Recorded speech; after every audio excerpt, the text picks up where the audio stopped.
Okay, in this lecture, we're going to cover section 3.1. So the first section in chapter 3. So let me share my screen. Okay, let's see. So we're in 3.1. This is, well, first of all, this is chapter 3. We're starting in chapter 3. This is on differentiation rules. So we talked about limits, talked about continuous functions, and then we just introduced the idea of a differentiable function. Um, and like with limits, proving derivatives by definition can be cumbersome at times. So it's helpful to have uh, rules and techniques and tools and formulas at our disposal so that we can more easily calculate um, and work with examples. So we're going to look at some of those in this section. So we're going to look at how to differentiate any polynomial and any exponential function. So let's see, what do we have here? So first of all, there's the constant function. This is probably the easiest. This is a polynomial. It's easiest polynomial you can differentiate. And so actually, I think I'm going to mostly work in OneNote. So let me put this to the side and open up OneNote so I can write things down in real time. So let me open OneNote. So we're gonna talk about polynomials first, and it's natural to start with polynomials because they're the simplest class of functions, and they usually have all the nice properties. So we found that they're the paradigm of a continuous function. You can draw their graphs without picking up your pen. They also just satisfy that direct substitution property, but also returning to the graph, you can see that the graphs are smooth.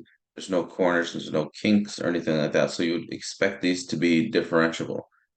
So if you were just to conjecture, if I were just to pose that question to you, what do you are polynomials differentiable?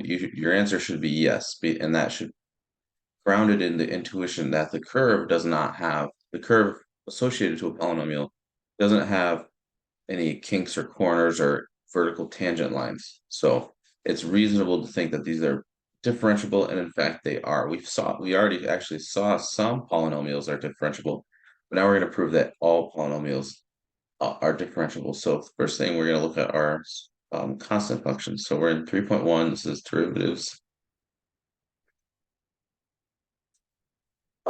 of polynomials. And we're going to also look at exponential functions. These have very easy derivatives also. So again, if you were to guess or conjecture that exponential functions are differentiable also, you'd be correct. And the reason why is intuitive reason why or geometric reason why is that the graph of an exponential function is smooth.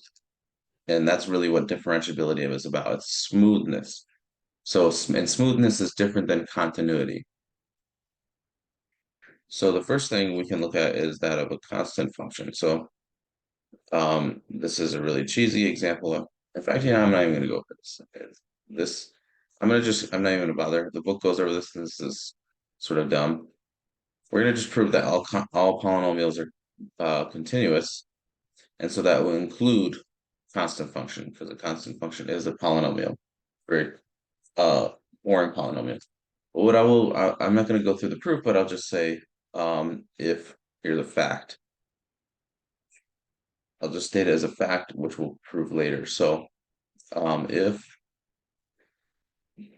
if C is a constant real number, then using this Leibniz notation, if you take the derivative of this constant, it's 0. And that kind of makes sense. If you're talking about a constant function, what's the rate of change? 0. There is no rate of change. It's constant. Like if you're just, for example, if you're if this if your function is just representing position, if this constant function represents your position, it's just you're standing at one position for all eternity. So there is no velocity, right? You're not moving. So this rule makes sense when you think about it in terms of the motion of a particle example. The example with the motion of a particle, I should say. So that's and of course this you can prove this, it's like one line. All right, so the next thing we want to prove is the so-called power rule. And we saw examples of this. So here's the power rule, and if you guess this, you would be right. So here's the power rule. It says that if n is a um, positive integer, so that our natural number, so remember that set n is the set of numbers 1, 2, 3, all the way up to infinity. So if n is a positive integer, then the derivative, using Leibniz notation, of x to the n is equal to n times x minus 1. So this is the power rule. So in other words, you bring this power down as a coefficient, and then you reduce the power by 1. That's the rule. So I should say we're the goal ultimately is to um, that prove that polynomials are differentiable, and that you can actually you can always, there's a general formula for the derivative polynomial. But we're going to do this like piecewise. We're going to scaffold the results. So first, you notice that polynomials are sums of linear combinations of terms like this, x to the n, right? So a general polynomial is p of x is equal to a to the n x plus a n minus 1 x n minus 1 in intermediate terms, and then a1x, and then a0. And then there's a constant, right? And that's why this is the constant term, and all um, that's why constant functions are just polynomials, because if you take a n minus 1, and then a all the way down to a1 to be 0, then p of x will just be equal to this constant. So every constant function is a polynomial. Um, but you can see that a general polynomial, is a linear combination of terms of the form like x to the n, or just x to the k. So you have x to the n, x to the n minus 1, x to the 1, and then even this is x to the 0. So it's a linear combination of these monomials. These are monomials. So this right here is a monomial. So this gives us a rule for the derivative of a monomial. And then what we'll find out later is that if you want to take the derivative of a sum of two functions, it's the sum of the derivatives. And that just comes from the fact that when you want to take a limit of a sum of two functions, it's going to be the sum of the limits. And so once we know this rule, and then that sum, the differentiation for sums of functions, will basically have that polynomials are differentiable, and in fact you can explicitly compute the derivative. That is, you can take the derivative of a polynomial, you can actually explicitly state what that derivative is. So let's prove this one first. This is a really important rule. So first note, here's something I want to know. I want to compute x minus 1, sorry, x minus a times x to the n minus 1 plus x to the n minus 2 a times a plus, and then some intermediate terms, and then x to the a n minus 2 plus a to the n minus 1. So I'm going to FOIL this and then observe what this equals. So this might seem odd at first, like how is this going to help us prove, how is this going to help us prove this rule right here? Well, you'll see in a moment. So if you FOIL this, what do you get? So you're going to take the x and you're going to distribute through each term, intermediate ones and all the way to the end. So when you distribute this x, you get x times x to the minus n to the, sorry, x to the n minus 1. So that will give you x to the n.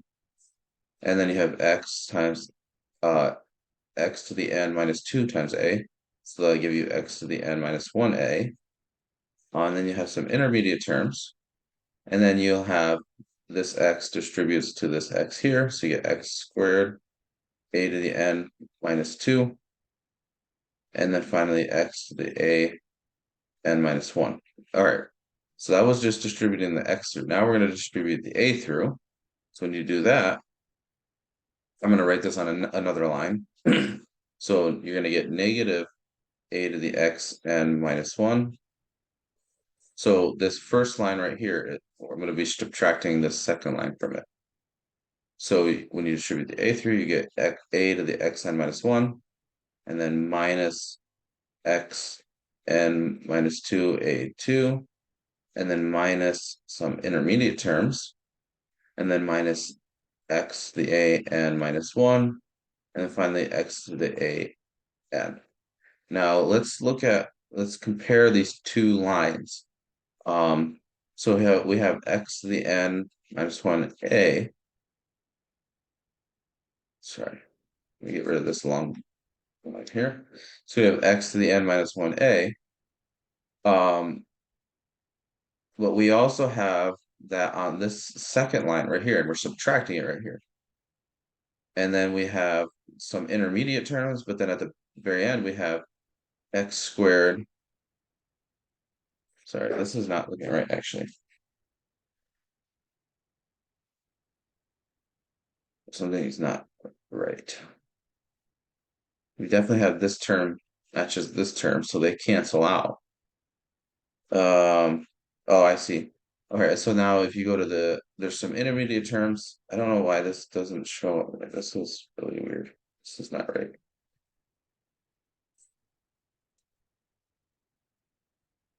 This term cancels with this term right here. Then you have this term x times a to the n minus 1, but then you have the negative bit on the next line, so it's going to subtract with cancel with that. Oh, I see. And now in these intermediate terms, you notice the power is going down. Notice that the power, when you add the powers here, so you have n to the n minus 1 and then 1. When you add them, it's always n, right? If you add this power with this power, you get n. If you add the 1 here with this n, you get n. So you get all such terms, and in this term right, and then one of the intermediate terms, notice when you go down one notch, in this ellipse, it's like these intermediate terms, this is going to show up. So in other words, this whole block right here cancels with all these intermediate terms, including this one here. So when you basically have like this telescoping happening, like this whole thing collapses. And what you end up with is just the first term and the last term. These don't cancel out with anything. So basically with the exception of this term, every term on this first line has a term, there's a corresponding term in the second line, and it's going to be the negative of it. So in other words, all these terms right here, including the intermediate terms, cancel with all these terms, including the intermediate terms here. And all you're left with is x to the n minus a to the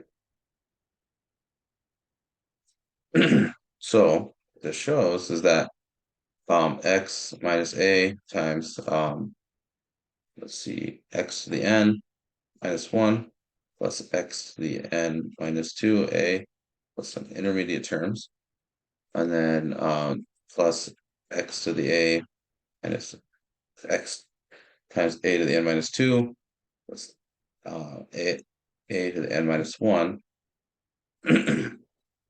equals x to the n minus a to the n. And now what I want to do is I want to divide by this right here. And hopefully at this point, it's becoming clear that this is going to be what we need to prove the result. So when you divide by x to the n on both sides, you get that this fraction right here is equal to x to the n minus 1 plus x to the n minus 2 times a plus some intermediate terms times x times a to the n minus 2 plus a to the n minus 1. So now let's let f of x equal x to the n. This is the function we want to differentiate, right? And let's compute the derivative at a. So we're going to compute, and we're going to do that by definition of the derivative. So when you do that, you get f prime of a. That's by definition the limit as x goes to a of x, f of x minus f of a over x minus a.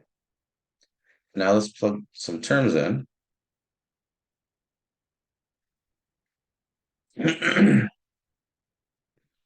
So f of x is just x to the n. F of a is a to the n, and that's divided by x minus a. But that's exactly this thing we computed right here. We found that it was equal to this right here. So we did that by computing this left-hand side right here. We foiled this term through, and we saw that like for every term, there was the negative of it showed up, with the exception of x to the n and a to the n. Those terms didn't cancel with anything, so those are the ones left behind. So then I can just actually copy and paste this line here. Let me get rid of this.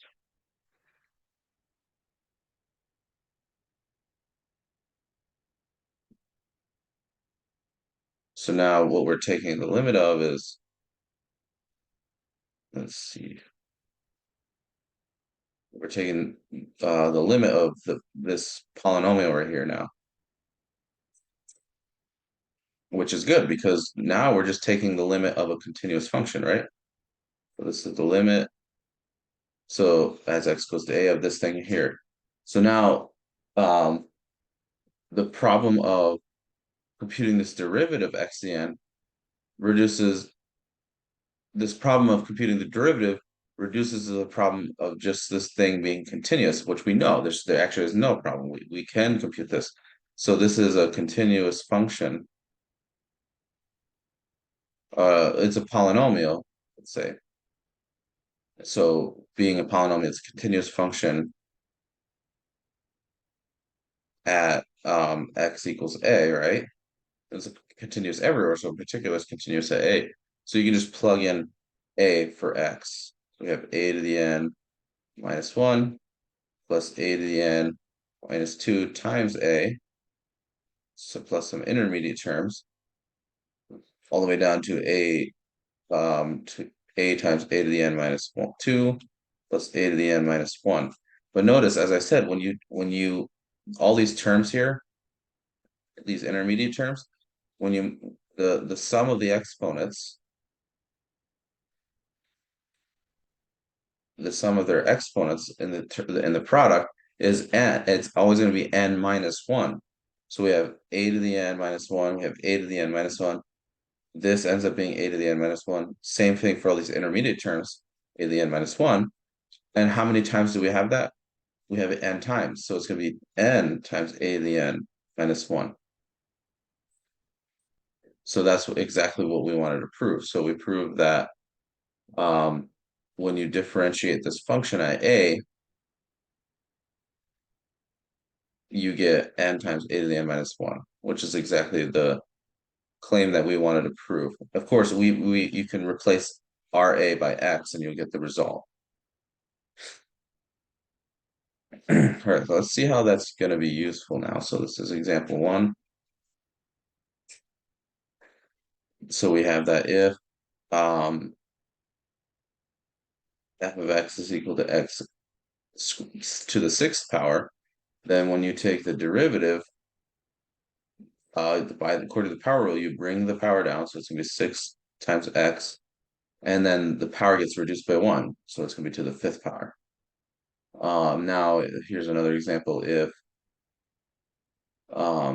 y is equal to x to 1000, then that implies that y prime, the derivative, is going to be 10,000 times x. So the power is, sorry, not 10,000, 1,000. Power is 1,000, so you bring that down as a coefficient, and then you reduce the power by 1. And if y is equal to, let's say, t to the 4th, then you can take so now y is not a function of x, but some function of t. So then you have dy dt. This is just using all the different types of notations that you can use. According to this, you bring the power down as a coefficient, so it's going to be 4t, and then the power gets reduced by 1, so it's cubed to the third power. Now it turns out more generally, so this rule that we proved here, this power rule, we stated that n was some natural number, but it turns out actually that you can generalize this, and n can be any real number. So here's the general form. I won't prove this, at least yet, um, but I'll write this down. So this is power rule general version. So if n is just any real number, oops,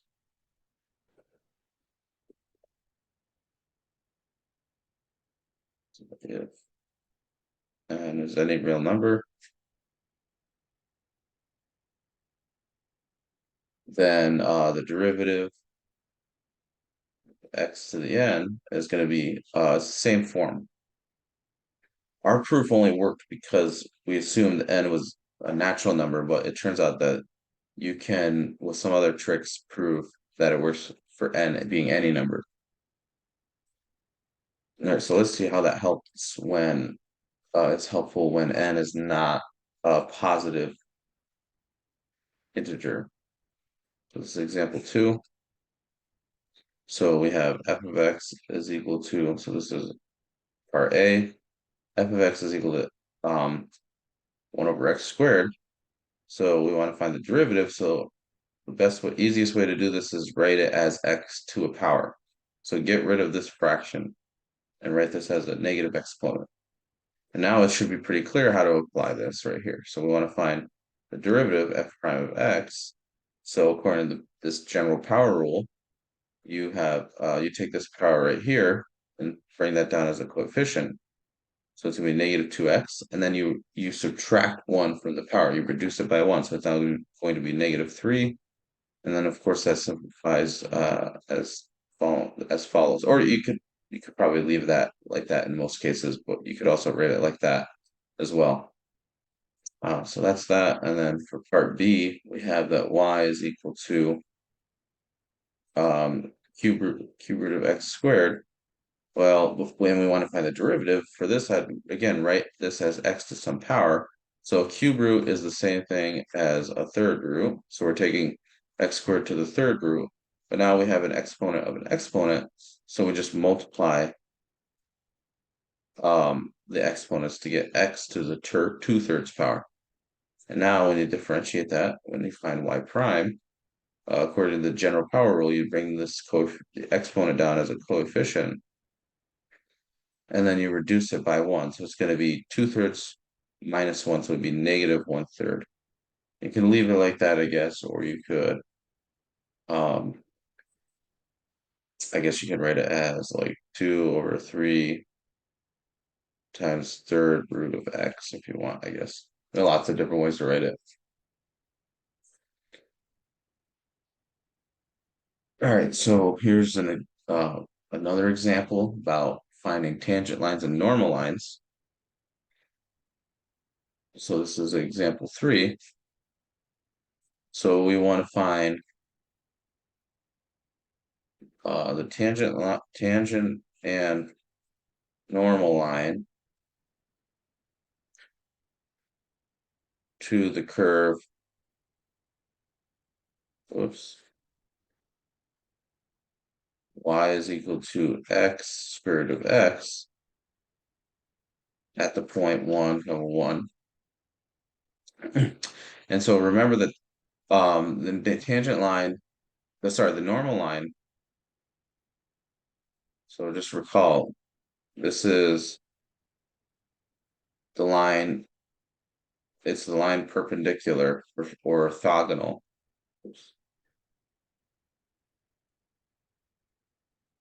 to tangent line. So once you know the tangent line, you basically know the normal line. So the first thing I would do, so of course, what we need is derivatives, right? Derivatives give you slopes of tangent lines. So we want to take our function, somehow we need to use the power rule. So we want to take our function and write it as x to some power. And that's not too bad because we have x to the 1, and then the square root of x can be written as x to the 1/2. And now we have x to some power, x to another power, so you just add the powers. So you should get 3/2 when you combine it like that. And that's going to imply that y prime is, according to the general power rule, 3/2 x to the 1/2. So now so this gives us the slope at a point. So the slope is going to be this thing right here evaluated at the slope of the tangent line at this point 1, 1 is going to be uh this function, the derivative evaluated at 1, at x equals 1.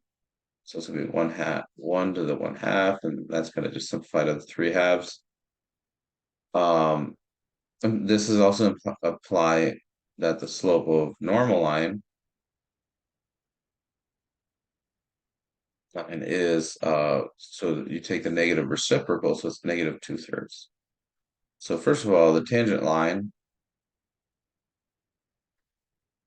is going to be y minus 1 is equal to 3/2 times x minus 1. And if you simplify that, that's going to be y is equal to 3/2 x minus 1/2. Oops.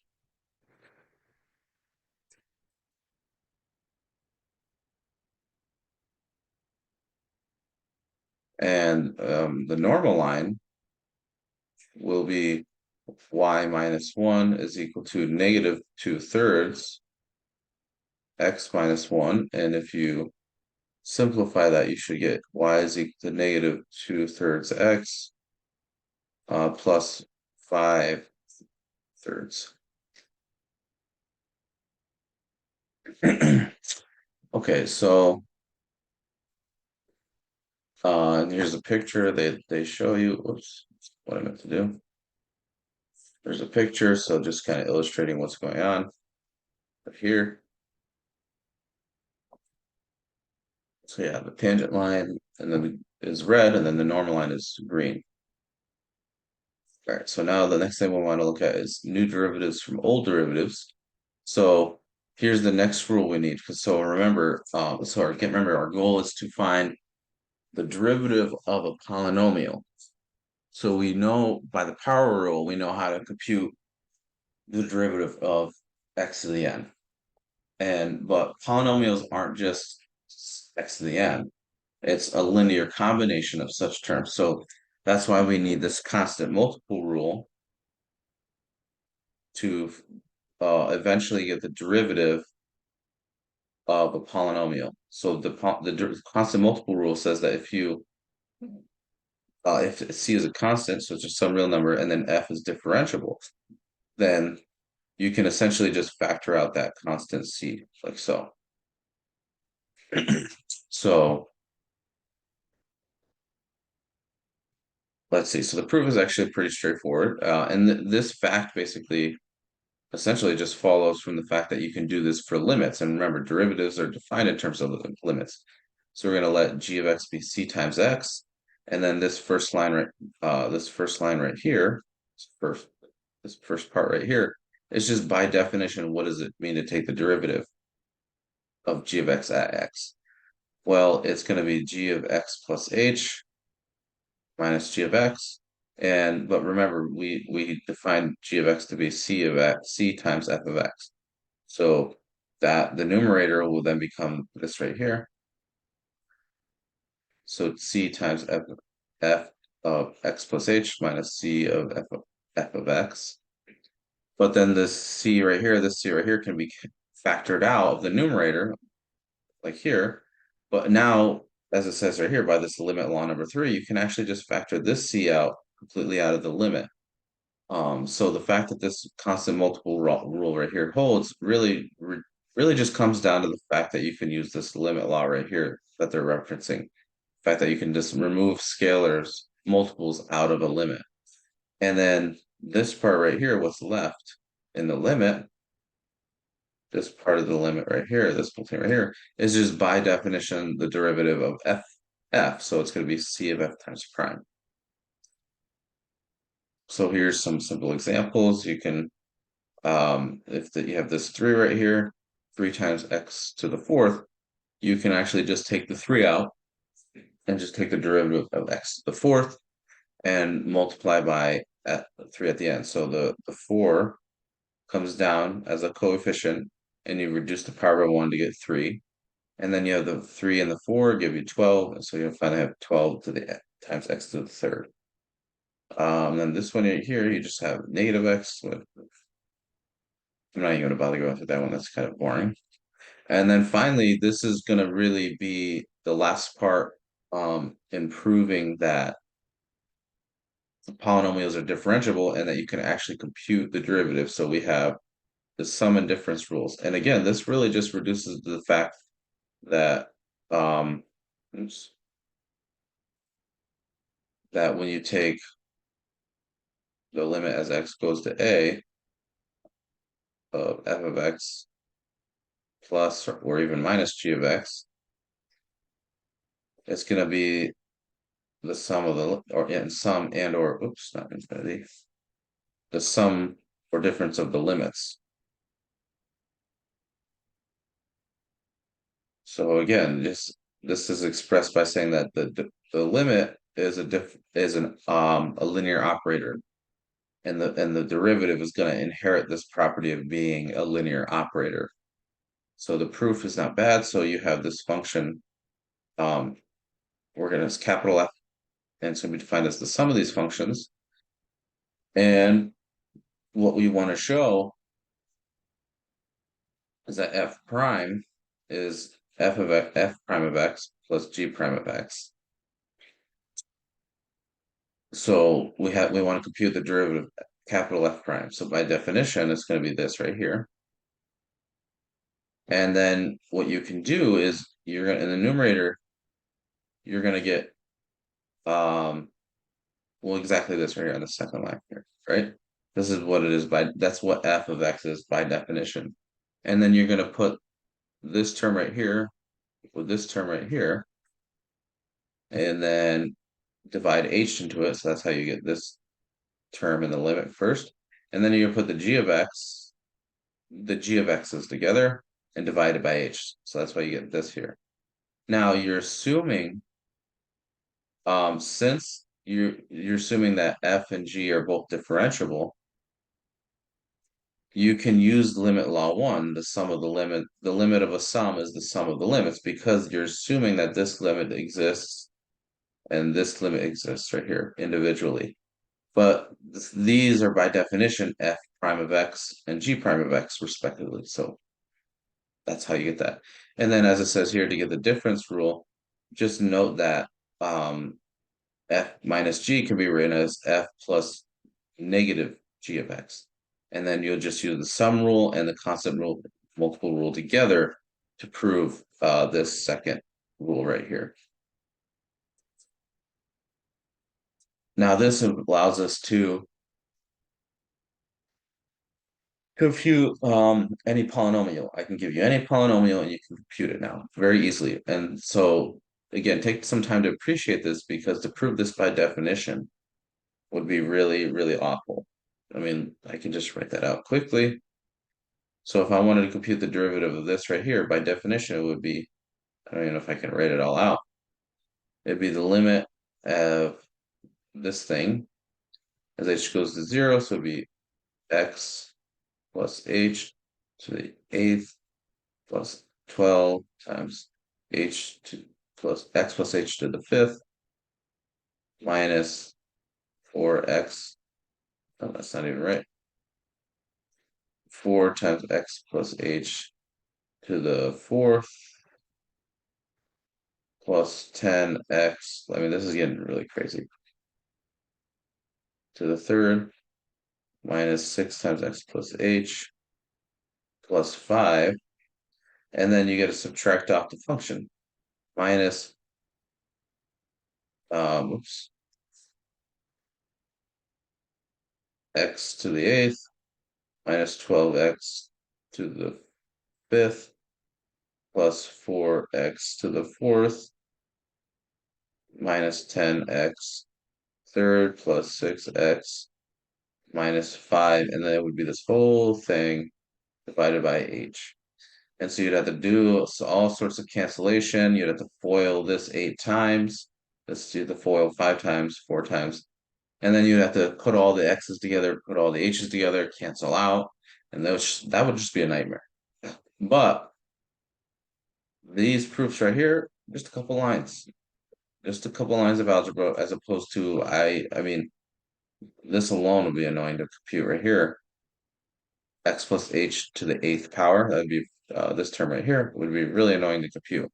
But with just a couple lines of algebra here, and then just a couple here, you can get the constant multiple rule, and you can get the sum and difference rules, and you can just compute these derivatives very, very easily. You compute this very easily using these rules rather than using this definite, due to this by definition.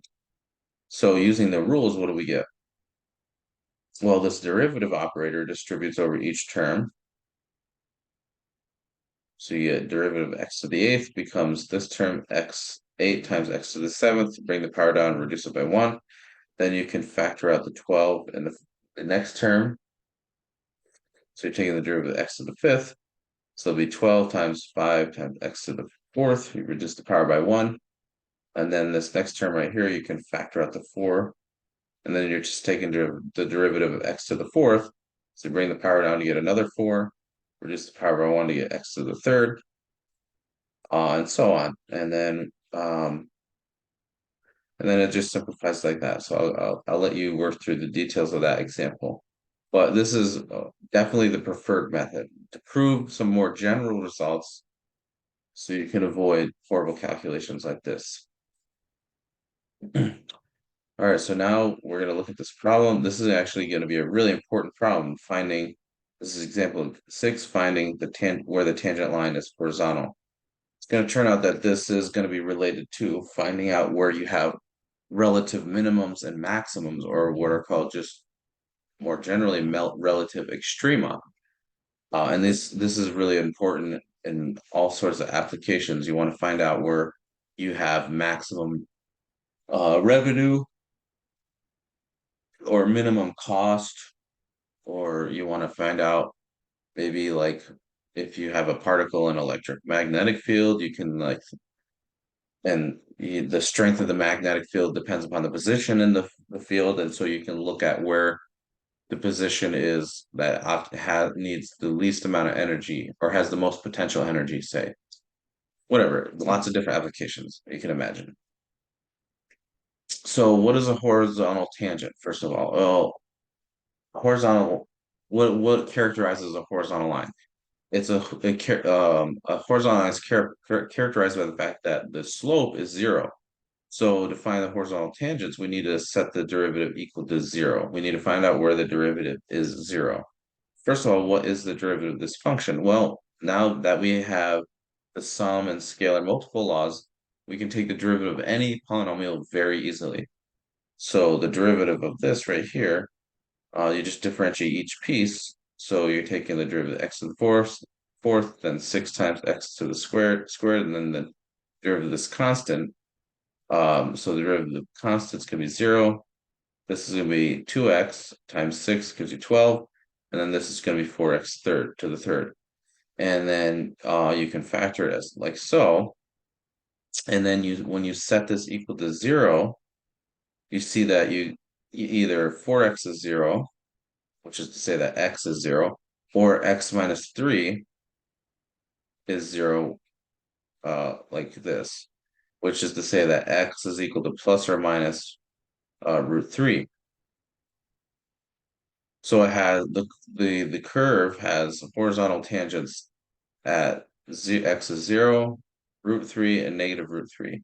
And if you plug in 0 to the original function, you get 4. So that the corresponding points where you have horizontal tangents are going to be 0, 4.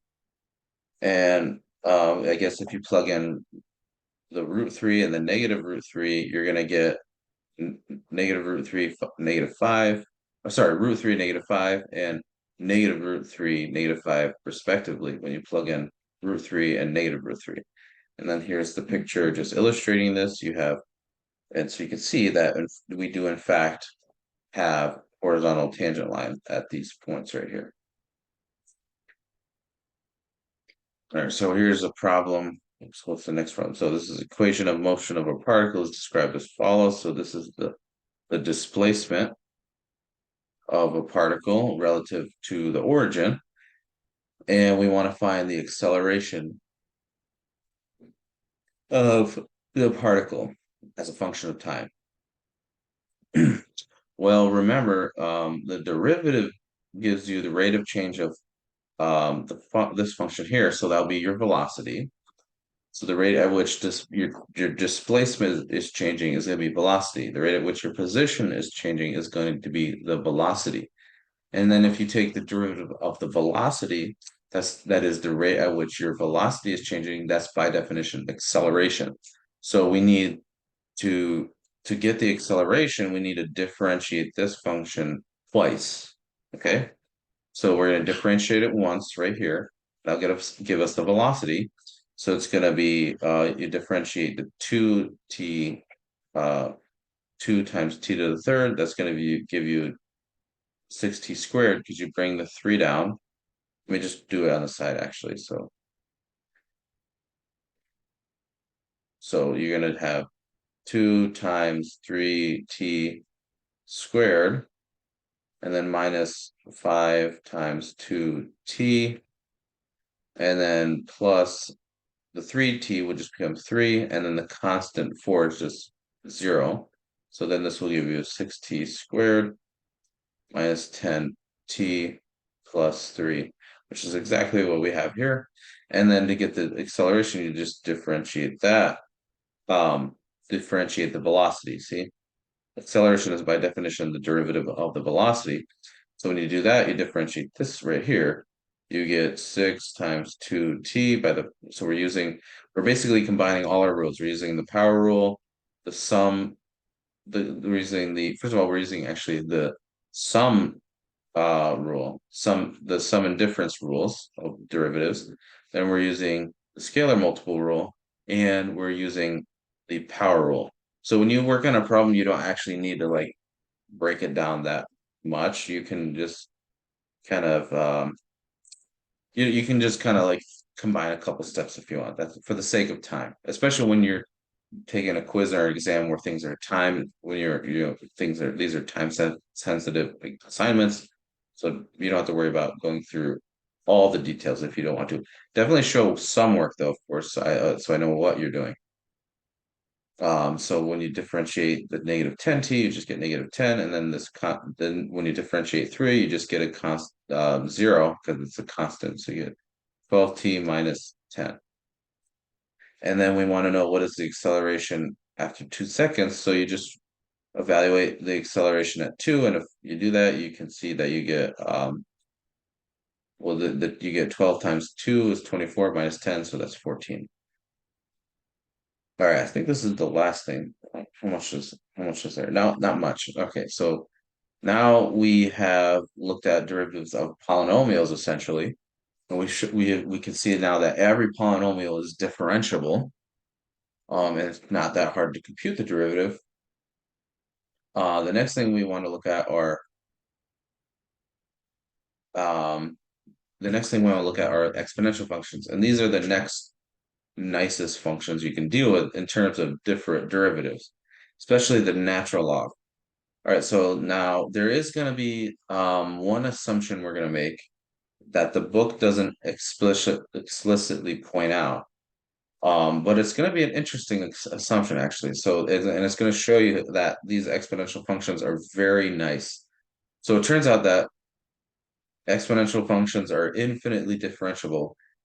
You can take as many derivatives as you want. So not every function has that property that you can take as many derivatives as you want. One derivative, a second derivative, third derivative, fourth derivative. You can take the millionth derivative if you want. Not every function will have that property, but the exponential function will have that property. And it's due to the fact that the graph, if you look at the graph of the exponential function, it's very, very smooth, a very smooth function. So, and it turns out that it's so nice that in order to prove that this exponential function is a differentiable, you actually only need to know that it's differentiable at a single point. Once you know that it's differentiable at a single point, namely x is equal to 0, it's differentiable everywhere. So it's a very odd property. But the book doesn't actually point that out. So let's just follow our nose and try to compute the derivative of this exponential function using the definition. We can't use any of the rules we just derived. We can't use the power rule. We can't use any sum or difference rules or scalar multiple rules yet. So we got to just actually compute this by definition. So what is it by definition? So f prime of x is going to be this limit here by definition of the derivative. And when you evaluate f of x plus h, it's going to be b to the x plus h, and then minus f of x will just be b of x. Now you can write this right here, this b of x plus h, you can like split it off like they do here, and then you have a common factor of b to the x. This is the variable term, right? So or actually it's a constant term because x is fixed. X is fixed. It's arbitrary, but fixed. Actually, let me write that. That's an important point. It is arbitrary, but fixed. It's some fixed arbitrary number, general number. So now we can, because we're taking the limit as h goes to 0 and b to the x doesn't involve h, it's just a constant for all intents and purposes. So we can take this b to the x and factor it out like we do here. And then we're left with is this limit right here. So so what we want to say here is that the existence of existence, I think I spelled that right, of f prime of x, the derivative, uh completely depends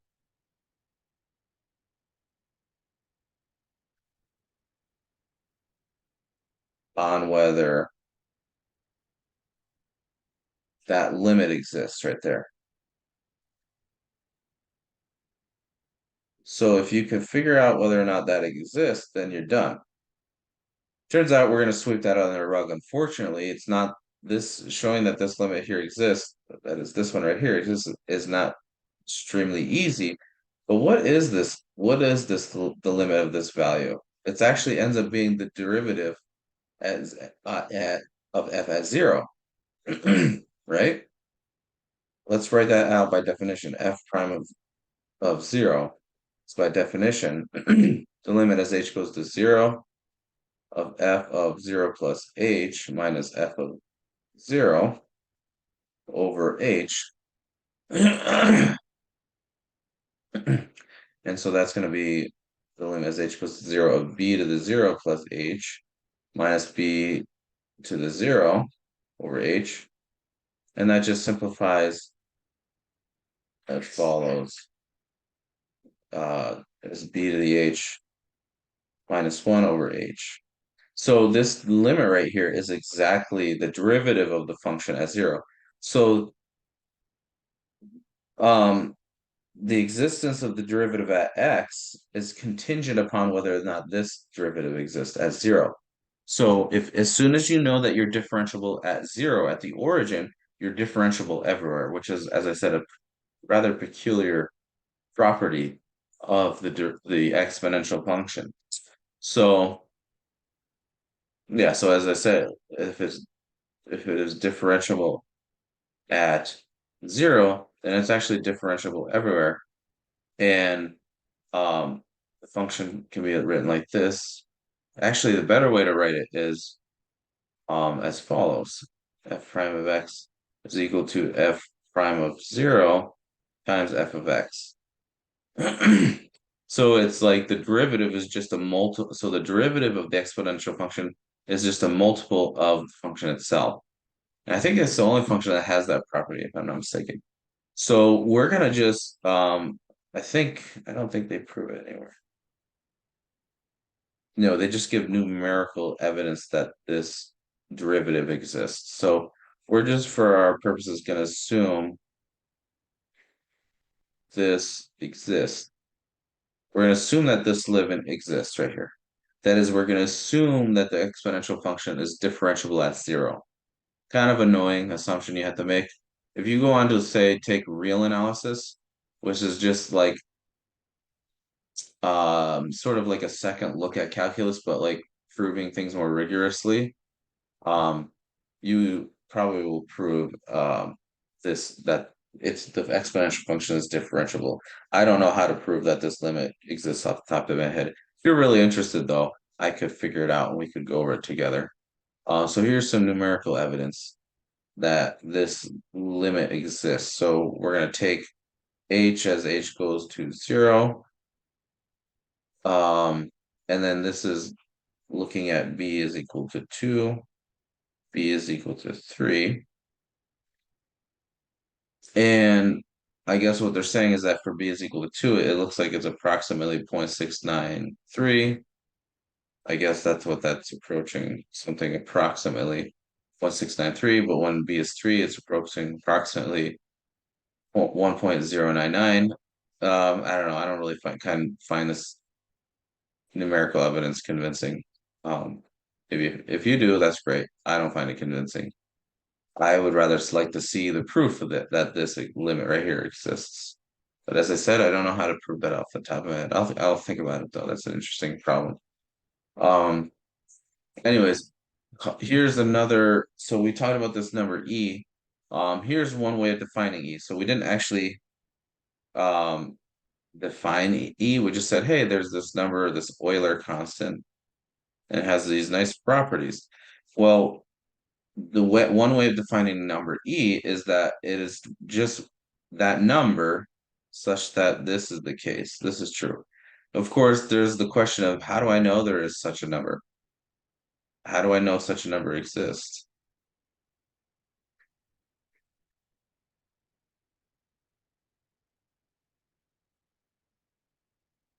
Exists.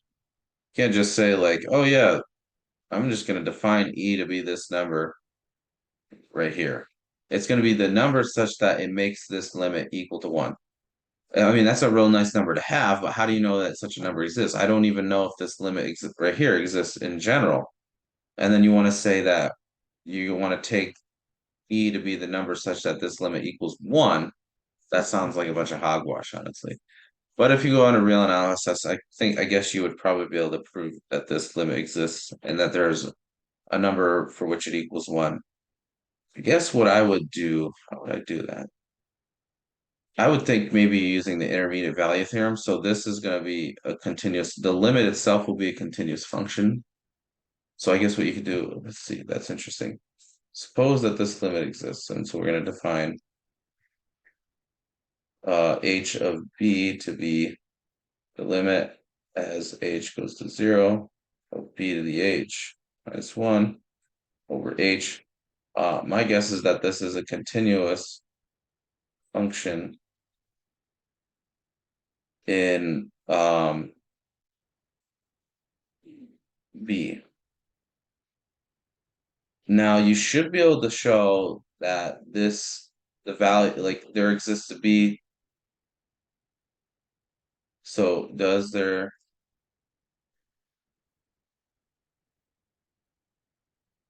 I don't know, that's interesting. Does there exist to be,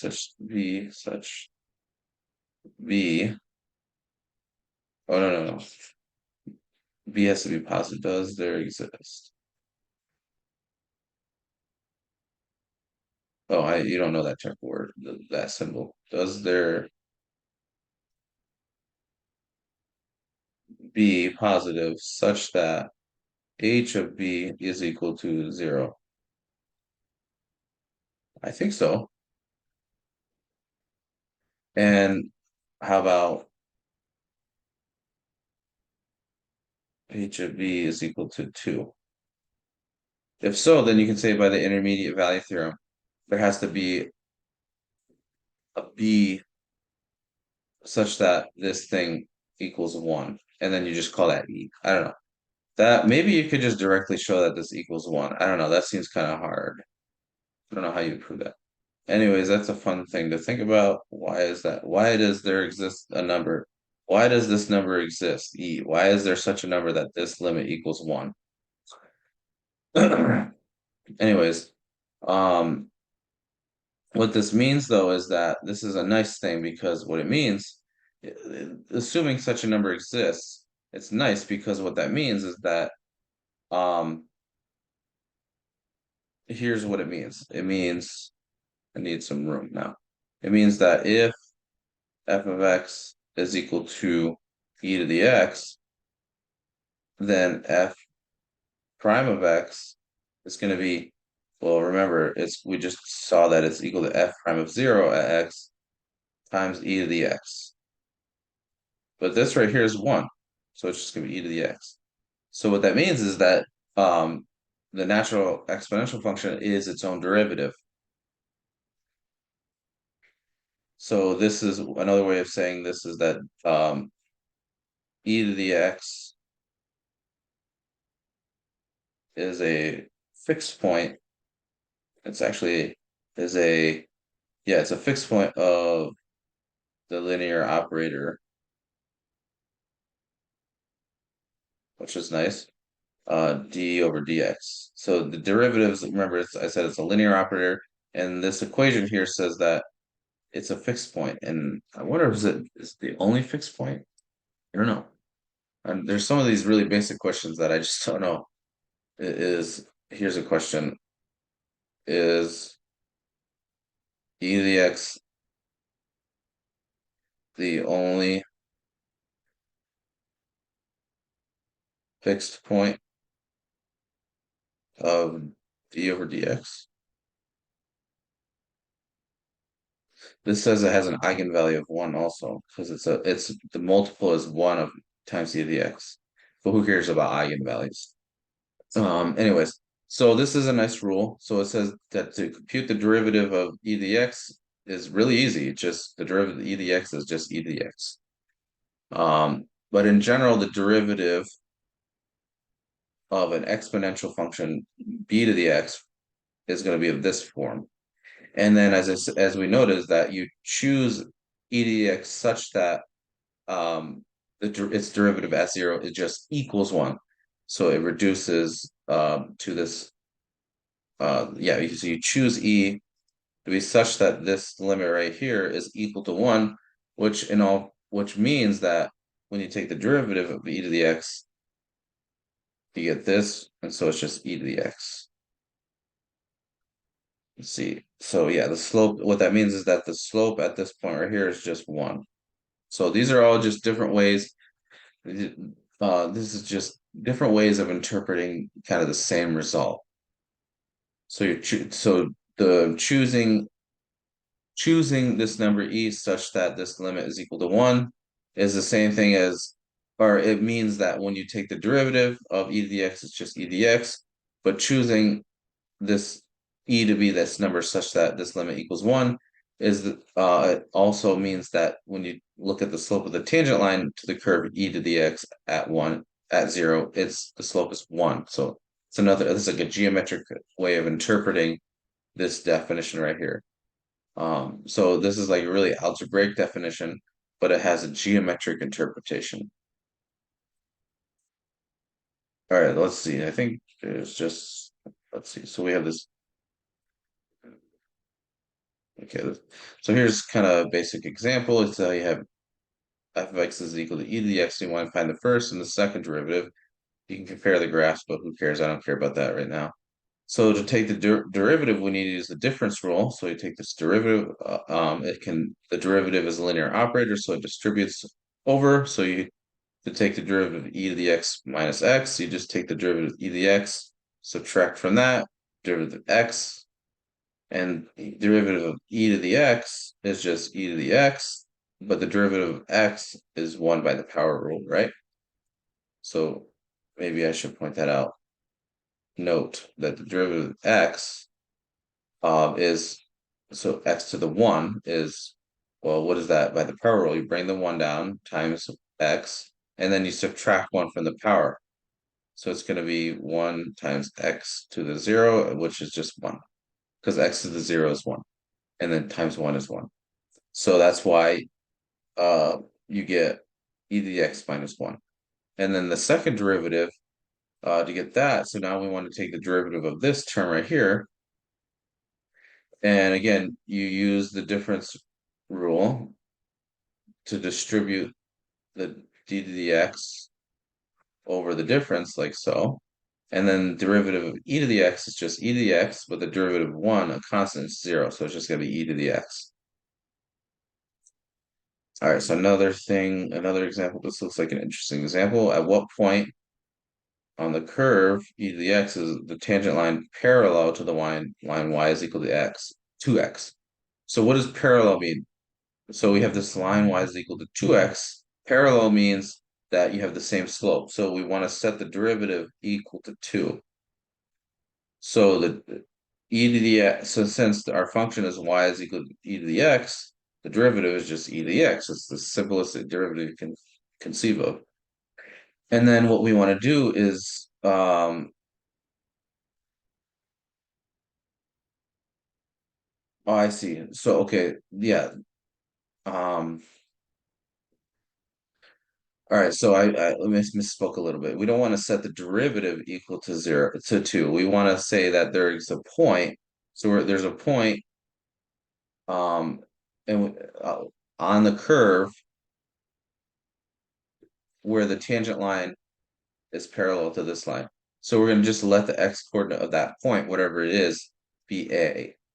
So we're talking about like, so we're looking at some point f comma f of a, and we want to figure out what a is. Well, what we know about a is that when you plug it in to the derivative, it should be equal to 2. So e to the a should be 2, because the derivative gives you the slope of the tangent line. And then this is going to just imply that a is equal to ln 2. So the point on the curve is going to be a to the e to the a, e to the a. But we just found out that a is ln 2, and then e to the ln of 2 is just going to be 2. That's how you get that. So you don't want to set the derivative equal to 2. You want to say that whatever the point is on the curve where the slope of where the tangent line is parallel to 2x, just call that a. Just call it a. Let the x coordinate be a. And then saying that you're parallel means that the derivative, so the derivative evaluated at a equals 2. So e to the a equals 2, and you just solve it like that. All right, so that's all for now. So let me just stop sharing and turn this